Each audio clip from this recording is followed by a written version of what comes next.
We'd been out since before sunrise, trudging through brush and sleet, chasing deer. Every time we got close, snap, a branch underfoot, a shift in the wind. They always scattered like they'd seen us coming from miles away. By sundown, we hadn't fired a single shot. So my brother pulled out a deer call lure he'd bought online and gave it a try. Nothing answered. We gave up, half laughing, half pissed, and hiked back to the pickups we'd parked along the gravel cutout. I crawled into the cab, wrapped in my sleeping bag, and let exhaustion take over, hoping it would cover the disappointment. The woods were dead quiet that night. No owls, no crickets, just the whispering wind. Then the ground moved. It wasn't much. A crack, like something big had shifted beneath us. The truck shuddered once. I sat up fast, thinking maybe an animal had nudged it, but everything outside was still, silent. My brother called my name from his truck, voice low and shaken. I opened the door and cold air poured in like water. The forest smelled wrong. Not dirt, not pine. Rot. Then I saw the steam rising from the ground. It came up in long, slow exhalations from cracks in the soil. Thin wisps at first, like someone had spilled boiling water into an ant nest. Then thicker. It coiled around the ferns and branches like fingers, warm against the cold night air. It didn't look right. Didn't smell right either. Not like earth or river mist. There was a sharpness to it. A sweetness, almost. Like spoiled fruit rotting in the sun. I stepped out, boots sinking into the soft dirt. My breath steamed in front of me, and the mist clung to it, like it wanted in. "We should pack up," I said, half turning back to my truck. "Could be a gas leak or geothermal pocket or something." "Shh," my brother said. He was standing a few feet ahead, his head cocked like a hound listening for a distant sound. I was about to say something when he raised a hand, still staring into the trees. "You hear that?" he said. I didn't. Not at first. Just the quiet, and that eerie steam curling through the pines. "I swear," he said. Someone said, "Help me." "Down there." "That way." He pointed toward the slope behind the clearing, the part where the trees thickened into the older woods. The untouched kind, too dense for loggers and too quiet for hikers. I shook my head. "You sure it wasn't the wind?" He didn't answer, just looked at me with those dark, stubborn eyes that never changed, even when we were kids. "We can't just leave if someone's out there hurt," he said. "Could be a hiker, someone who got lost after dark." I hesitated, and I think he saw it, because then he added, "And if it's nothing, maybe we'll run into game." 10 minutes, I said. "Then we call someone." He nodded, already walking. We pushed into the woods, rifles slung low, steam curling between our legs like the forest was breathing. Behind us, the pickup sat quiet and alone, headlights off, windows fogging over. I kept thinking about how still the air was. No bugs, no hoot of an owl, just the squish of our boots and the sound of our own breathing. Every now and then, a gust of wind would slip between the trees, so cold it burned, so sharp it felt like it was peeling layers off my face. That's when he said it again. I heard it. "Help me." Same voice. He paused, scanning the tree line like it might open up and show him the way. I didn't hear anything.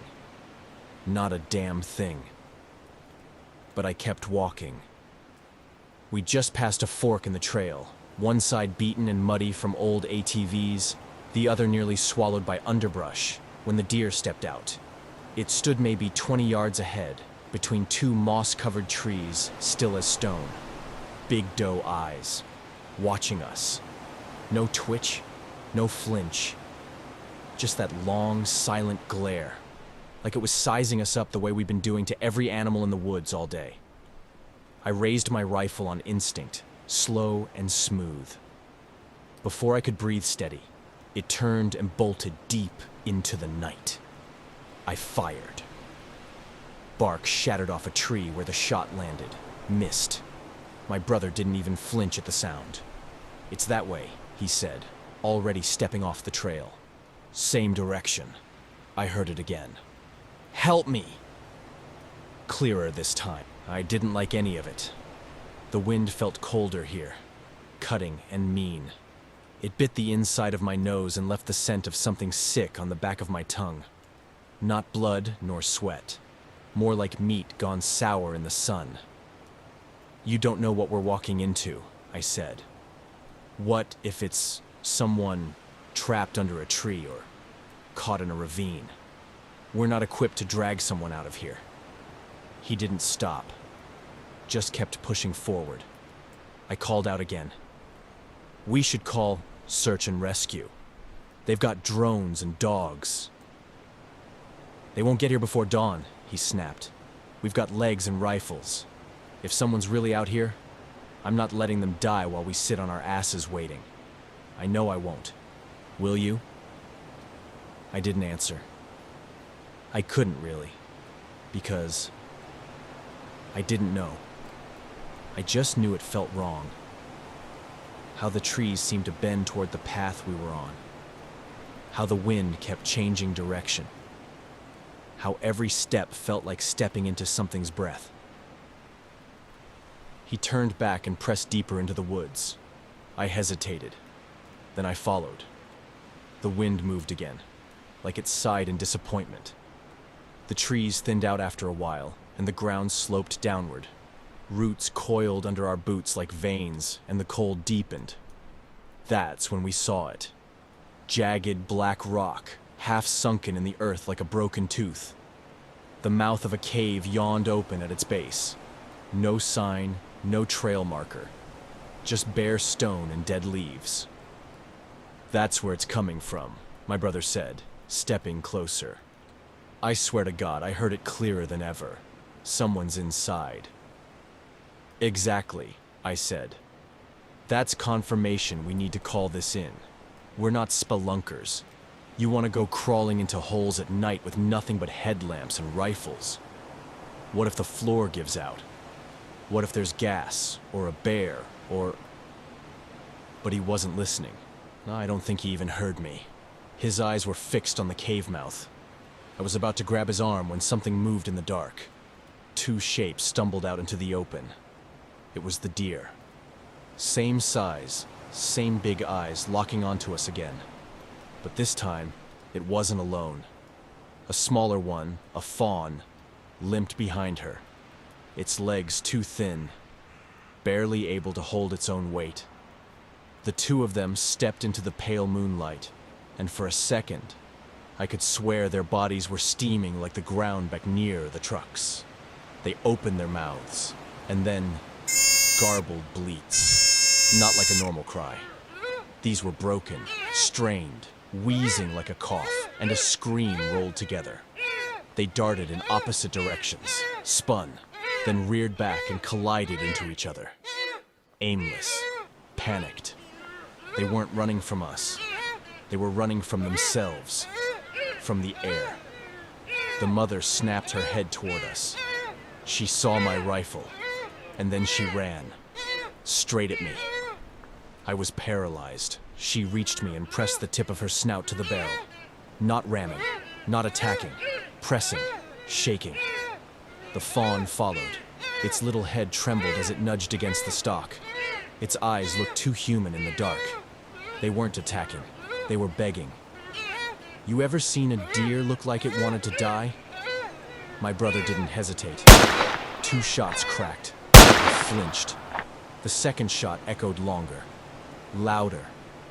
Both deer hit the ground at once. I stumbled back, cursing under my breath, hands shaking. What the hell was that for? Mother and fawn. That wasn't game. They wanted it, he said, voice flat. They asked for it, and I'm not leaving empty-handed. Then I saw it. Their fur was burned in places, right over their rib cages, scorch marks in the shape of hands. Each had 6 fingers, long, thin, and from inside the cave, soft as a breath, I heard the faint sound of harp strings plucking, one note at a time, too slow to be a melody, too perfect not to be deliberate. The flies came. Their hum filled the air, dozens of black specks crawling out from the mouth of the cave, not from the forest, not from under bark or rot, from inside. They moved like they'd been waiting, like they'd been called. They landed on the bullet wounds, forming writhing black halos around each. The deer's eyes, still open, reflected the moonlight like glass marbles, not even a twitch left in them. That's when the harp returned, not playing a song, just plucking.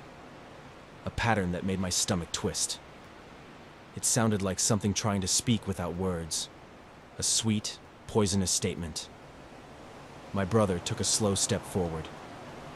"I hear him again," he whispered. "He's asking for help. He wants out."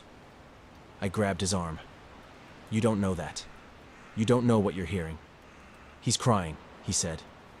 "You didn't hear him before, but I did. I still do." "That's not a man," I hissed. "That's not a cry. You think animals beg to be shot? You think those handprints burned themselves on by accident? Something's wrong here. We need to go." Wind rushed from inside the cave. Cold, razor-sharp wind. "He's trapped," he said, brushing me off. "You don't leave someone in a trap." He stepped closer to the cave. I moved in front of him. "This ain't our place. We don't know what's down there. You set the trap, or the trap sets you." But his eyes were glassy, like he wasn't even seeing me anymore. The harp went on. He tried to step around me again, and I shoved him back. "You're not going in." He raised his rifle, not to fire, but to push me aside. I grabbed the barrel and tried to wrench it down. For a second, I thought I got through to him. Then came the crack. He hit my jaw with the butt of his rifle. My head rang like a bell. I hit the ground before I even realized I was falling, stars blotting out my sight. I heard his footsteps crunching over leaves. He didn't run. He walked, slow and sure, into that cave like he was answering to the bells calling for mass. The harp played faster now, almost gentle. When I could stand again, the cave was already dark. I ran. Didn't think about direction, didn't think about noise, just tore through branches and brambles, back toward the pickups. My jaw ached from the blow, but I didn't stop. Not until the wind stopped biting and the steam stopped rising from the soil. Not until I was damn sure I couldn't hear that harp anymore, plucking its cold little lullaby behind me. By the time I made it back to camp, the sky was soft gray with morning. So I called search and rescue. They came quick. We followed the trail back, the same one I'd run like hell from. Our tracks were there, plain as day. They stopped just outside the cave. The carcasses were still there, or what was left of them. Bones picked clean, not torn, not gnawed, stripped, skull to hoof. The flies were gone now. So was the stink. So was everything but the wind. No blood trail, no prints. Just 2 hollowed-out shapes lying in the dirt like they'd never been anything else. They never found my brother. Not a scrap, not a thread. They never found the man either. If there ever was one. I told the rangers what we'd heard, what we'd seen. I even told them about the 6-fingered handprints, about the harp, about the look on those deer's faces when they begged to die. I told them everything. They logged it as mental confusion. The shaking ground we heard could have started a small gas leak, and we must have inhaled it. That's why the deer would act that way as well. I was lucky my delirium didn't send me into the cave with him. They said my brother probably fell into some old shaft in the cave system. They searched for him for weeks before giving up and forgetting him. I've tried moving on. Lord knows I've tried. But every so often, when the wind starts to change and the trees go quiet, I swear I hear it again. That harp. And I wonder if he hears it too, wherever he is now. If he's still walking toward it. If I could ever reach them. Thank you for venturing into Obscura Scrolls. Don't forget to like and subscribe so YouTube knows you're one of us. May we meet again in similar nights. Stay vigilant. Stay safe.